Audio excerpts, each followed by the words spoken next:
आप सब यहाँ आए जी इसके बहुत बहुत धन्यवाद।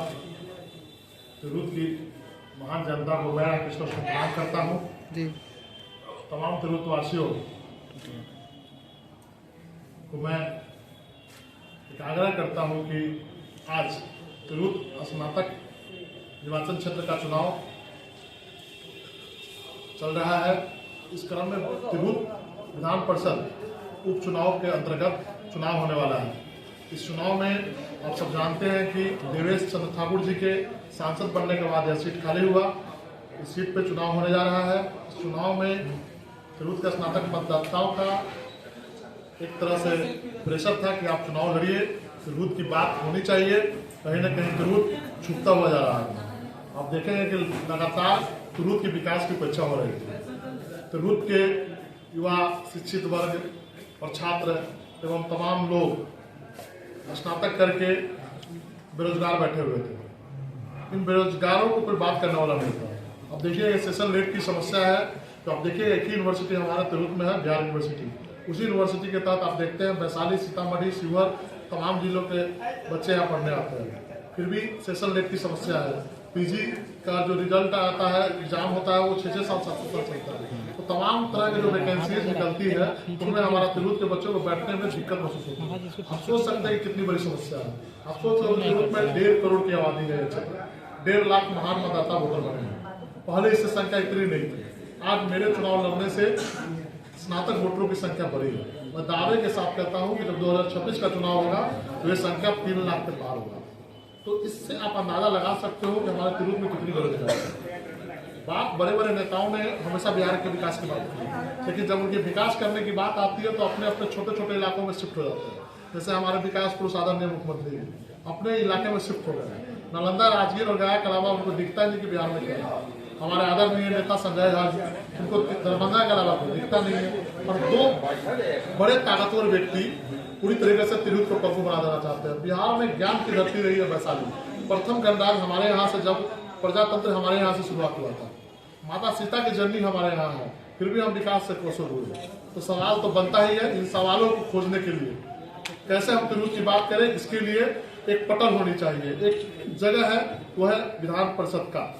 इसमें हम अपनी आवाज को बुलंद कर सकते हैं। इतने बड़े 1.5 लाख मतदाताओं, जो पढ़े लिखे वर्ग है, जो स्नातक के वर्ग है, उनकी संख्या है। और मैं 1.5 करोड़ लोगों का प्रतिनिधित्व करूंगा सदन में। तो सदन में जब बैठने के बाद तिरहुत की समस्याएं जब गूंजेगी तो अब तिरहुत के लोगों को लगेगा कि बड़ी समस्या तिरहुत में है। क्योंकि आम बोलचाल के भाषा में आप देखते हैं कि लोग अपने अपने समस्याओं में व्यस्त हैं। बात आने वाली पीढ़ी की भी होनी चाहिए। तो हमारे आने वाले पीढ़ी को हम देख के क्या जा रहे हैं। 25 वर्षों का काल रहा जदयू के सांसद और सीतामढ़ी के सांसद आदरणीय देवेश चंद्र ठाकुर जी का। उनके कार्यकाल में क्या हुआ, ये लोगों को पूछने का विषय बनता है। क्योंकि प्रखंड में अभी आज के जो उम्मीदवार है, मैं सवाल उनसे नहीं पूछता, पर चुनाव कौन लड़ रहा है? जदयू नहीं लड़ रही है। एक देवेश दल है जो तिरहुत में काफी अपने आप को कहता है कि जनता दल यूनाइटेड चुनाव कहाँ लड़ रही है, देवेश दल चुनाव लड़ रहा है। तो देवेश दल चुनाव लड़ रही है तो मैं जनता दल यूनाइटेड के नेताओं से क्यों पूछूंगा? मैं देवेश चंद्र ठाकुर जी से पूछता सवाल करता हूँ कि आप तो चुनाव नहीं लड़ रहे हैं, फिर भी आप हर प्रखंड में आप ही दिखाई देते हैं। मतलब आपके कहने का मतलब है कि तिरहुत के महान स्नातक मतदाताओं के उन्होंने इतना काम किया है, जिस प्रखंड में चले जाएंगे वोट की आंधी आ जाने वाली है। लेकिन उनसे ये भी सवाल पूछना चाहिए कि आज तक कितने वोटरों को उन्होंने वोटर बनने के लिए प्रेरित किया? आज तक नहीं किया। उनके राजनीति करने का तरीका भी आपको पता था। आप सब पत्रकार साथी हैं और युवा साथी हैं। आपको भी पता है कि आज से पहले स्नातक चुनाव में कभी आप लोगों को भी इतनी चर्चा तिरहुत की नहीं होगी। तो मेरे चुनाव लड़ने से सबसे पहला फायदा तिरहुत को हुआ कि तिरहुत केंद्र बिंदु बना। दूसरा बड़ा फायदा है कि हम चाहते हैं कि आप जानते हैं कि हम लोक जनशक्ति पार्टी रामविलास में 4 नवंबर को अपने सभी पदों से इस्तीफा देंगे। चुनावी की प्रक्रिया है। हम जैसा सोचते हैं कि हम संविधान के मानने वाले लोग हैं। संविधान हम रहे न रहे, संविधान हमारा बढ़ते रहना चाहिए। संविधान के मानने वाले लोगों को संख्या बढ़ती रहनी चाहिए। तो जब संविधान को मानने वाले लोग जब संविधान को नहीं देखते हैं आप, तो इस चुनाव की एक प्रक्रिया है, स्वतंत्र प्रक्रिया, जिसके तहत आप उम्मीदवार को चयन करते हैं। अभी हम आपके सामने नामांकन देके आए हैं। आप सब देख रहे थे तिरहुत के चारों तरफ के लोगों में एक जोश है, खरोश है कि हमारा तिरहुत का बेटा चुनाव जीता। अब तक हम लोगों ने वैसे लोगों को चुनाव जीता जो हमें ठगने का काम। बस इस बार में स्नातक मतदाताओं में एक काफी होड़ है कि हमारे बीच के लोग आए। आप देखते हैं कि चुनाव की जो प्रक्रिया है उस प्रक्रिया के तहत एक भी उम्मीदवार कह दे कि हमको इस पार्टी का सिंबल मिला है और सिंबल के नाम पर वोट दीजिए। आप लोग एक काम करो, मैं आह्वान करता हूं कि बाकी उम्मीदवारों को सिंबल के नाम पर वोट देना, हमको हमारे फोटो पे वोट दो। आप मेरे चेहरे के सामने जाके एक लकीर खींच देना, मैं तुरंत के मतदाताओं से आग्रह करता हूँ बाकी लोगों के सामने उम्मीदवार का सिंबल बना, जो पार्टी का सिंबल है वो सिंबल बना दो। सर आप जिस पार्टी में थे उसमें अब आप तो कहने का मतलब साफ है कि तिरुत का स्नातक का चुनाव स्वतंत्र प्रक्रिया है, स्वतंत्र प्रक्रिया सब लड़ेंगे, स्वतंत्र प्रक्रिया के तहत मतदाताओं के पास जाएंगे, मतदाताओं को बताएंगे आपका अधिकार क्षेत्र। और उन नेताओं से भी आग्रह करना चाहता हूं जो लोग चाहते हैं कि वोटिंग राइट पर सवाल करते थे, उन नेताओं से भी आग्रह करना चाहता हूं कम से कम तिरुत स्नातक मतदाताओं को जब वोटिंग राइट मिल रहा था तो आप कहाँ थे? आप चाहते तो तिरुत में स्नातक मतदाताओं की संख्या बढ़ सकती थी। अपील करते जो लोग आज वोट करने के लिए अपील करने आए हैं, हमारे अभिभावकगण, सारे दलों के अभिभावकगणों से भी आग्रह करता हूं कि आने वाला 2026 के चुनाव में कृपया करके आप एक ट्वीट कर दिया कीजिएगा कि स्नातक में चुनाव हो रहा है तिरुत में, आप सब मतदाता बने। वो ट्वीट भी नहीं आता है, वोट मांगने चले आते हैं लेकिन अपील नहीं करते हैं कि वोटर बने। ये समस्या है।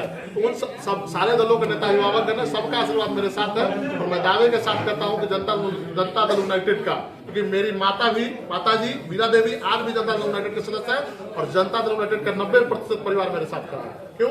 क्योंकि जनता दल यूनाइटेड को जब राघोपुर में उम्मीदवार नहीं मिलता था तब नीतीश कुमार जी को हमारे पिताजी ने कंधा दिया था। मेरी माँ उम्मीदवार बनी थी और आदरणीय राबड़ी देवी जी के खिलाफ लड़ी थी चुनाव, जब उम्मीदवार नहीं मिलते थे। आज तो दौर अलग है। आज मैं दावे के साथ कहता हूं 2005 और 2000 का नीतीश कुमार विकास पुरस्कार, बाकी दिनों में नीतीश कुमार को एक चक्रव्यूह ने घेर लिया। वो चक्रव्यूह से नीतीश कुमार जी नहीं निकल सकते हैं। क्यों? क्योंकि नीतीश कुमार जी का उम्र हो चुका है, एक औरत था, उनके स्वास्थ्य भी ठीक नहीं रहती है। हम आपके माध्यम से भी भगवान से कामना करते हैं कि उनका स्वास्थ्य और दीर्घायु हो, स्वस्थ रहे। और आप हम लोग अपना सवाल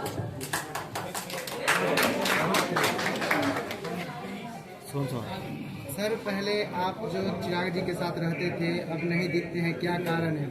पार्टी छोड़ने का क्या कारण? मेरे बड़े भाई हैं, चिराग पासवान जी के आशीर्वाद से ही चुनाव लड़ रहे हैं। चिराग पासवान जी ने राजनीति में लाया था और आईटी सेल की स्थापना मैंने की थी और चिराग पासवान जी को बिहारी पथ यात्रा के लिए हम लोगों ने प्रेरित किया था। और जब यात्रा का स्वर्णिम दौर चला, आप देखते हैं चिराग पासवान जी जब बोलते थे आप अपने चुनावी भाषण में, तो लगता था कि हमारा नेता बिहार के आने वाले भविष्य है। लेकिन आज हमारे नेता को कहीं न कहीं एक अभाव ने घेर लिया है। आज हमारे नेता कहीं न कहीं फंसते नजर आ रहे हैं, उनको फंसने नहीं देना है, उनकी यात्रा को मैं आगे बढ़ाऊंगा। सर, तिरहुत की जनता आपको चुनती है तो सबसे पहला काम क्या करेंगे जनता? तिरहुत की जनता चुनेगी, 1 साल का मौका मांग रहे हैं, 1 साल का ही चुनाव है। इसके बाद आप देखते हैं कि 2025 में विधानसभा का चुनाव है तो 6 महीना आचार संहिता रहेगा। उसके बाद फिर आप विधानसभा का फिर ये चुनाव आ जाएगा 26 में, तो मात्र 6 महीना मतलब 1 साल का मौका मिलेगा मुझे। 1 साल में मैं दावे के साथ कहता हूँ कि तिरहुत की आवाज विधान परिषद में इतना गूंजेगी कि लोग याद रखेंगे किसी विधान परिषद सदस्य को मैंने जिताकर विधान परिषद में भेजा।